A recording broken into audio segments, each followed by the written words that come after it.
Good morning, this is Francesca Evans with the latest news, sport, weather and what's on this weekend in the Lyme Regis area.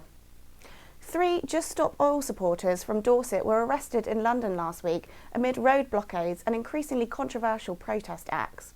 The 3 were the latest in a string of campaigners from Dorset arrested throughout October and are among hundreds of Just Stop Oil supporters who have been detained for blocking traffic in central London, bringing the capital to a standstill for the 5th week running.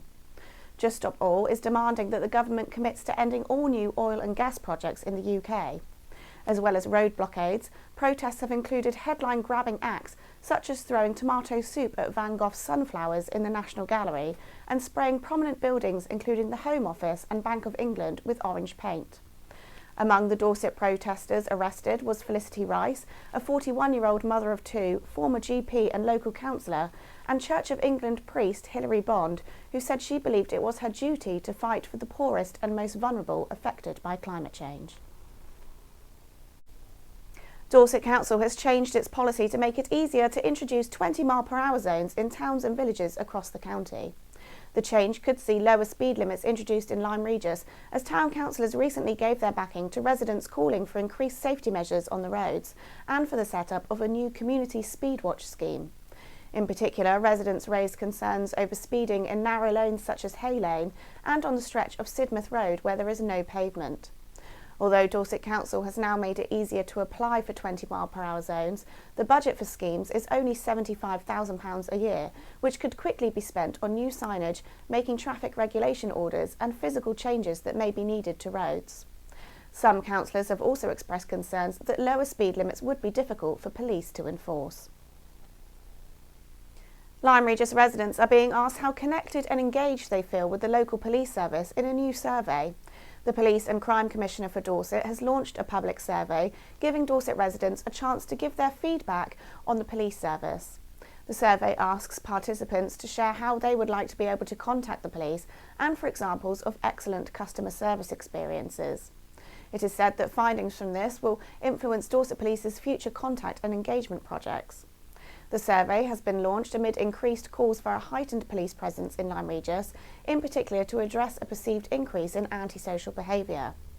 Dorset Police recently said it was upping patrols in Lyme Regis, as local MP Chris Loader said that they had not sufficiently prioritised the town.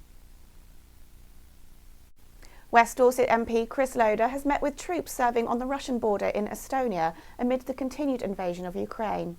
Mr Loader met with the Rifles Regiment, the successor to the former Dorset Regiment, at the NATO front line in Estonia, where armed forces are doing all they can to ensure the security of Europe.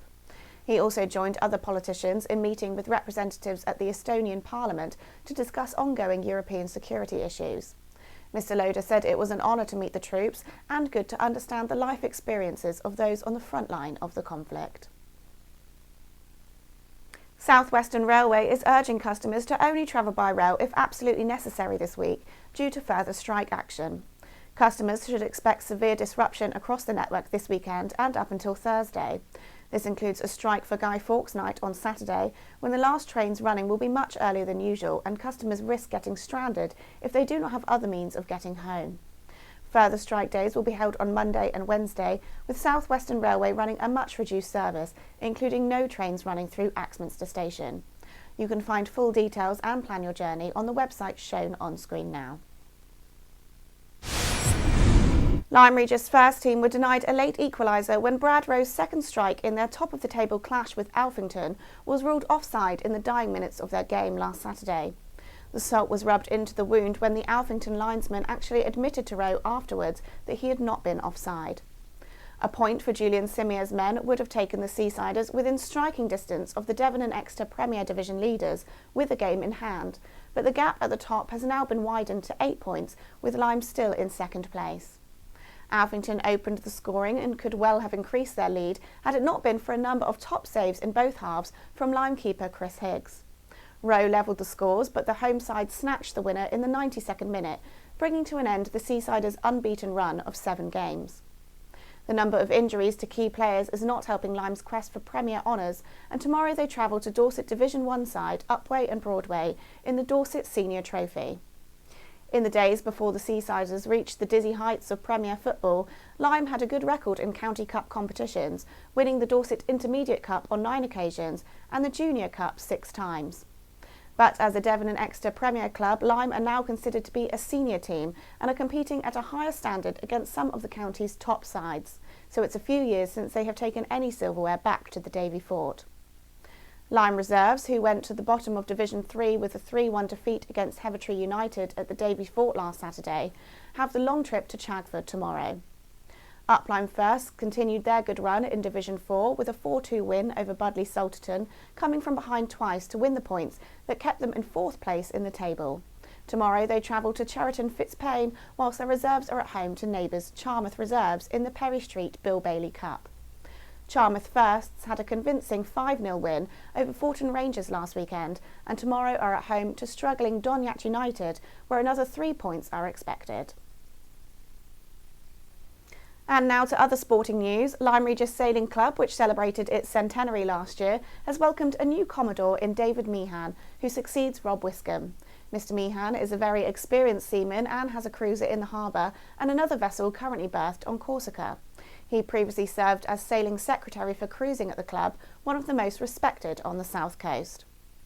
And finally, Up Lyme and Lyme Regis cricketers will be gathering at the King George V Pavilion on Monday evening for the club's annual meeting, at which a number of exciting plans are likely to be revealed following their excellent season last summer, in which they appeared in 2 20-over finals and finished 3rd in the C Division East of the Devon Cricket League. It's Guy Fawkes Night this weekend, with a spectacular firework display and bonfire on the beach to be held in Lyme Regis from 6:30 p.m. on Saturday. If the weather holds out, the town is expected to be packed for the event, organised by the Regatta and Carnival Committee, and spectators are asked to give generously to official collectors to ensure future displays can go ahead. Other events this weekend include a Save the Children coffee morning at the Baptist Church from 10 a.m. this morning. 1980s star Paul Young will be bringing his Tex-Mex supergroup Los Pacaminos to the Marine Theatre on Saturday night, and the Nag's Head will be hosting its usual live music from 9 p.m. On Sunday, the Marine will be rounding off the weekend with its monthly open mic session from 2:30. Sunshine and a moderate breeze is forecast throughout the day today, but the wet weather is set to return on Saturday with strong wind and rain for most of the day and light showers and more gales expected on Sunday. Temperatures will reach highs of 14 degrees. Thanks for watching LymeOnline's video news bulletins. Visit our website throughout the week to stay up to date with the latest local news. Follow us on Facebook, Twitter and Instagram, or sign up to our free weekly newsletter to ensure you don't miss a thing. Have a great weekend.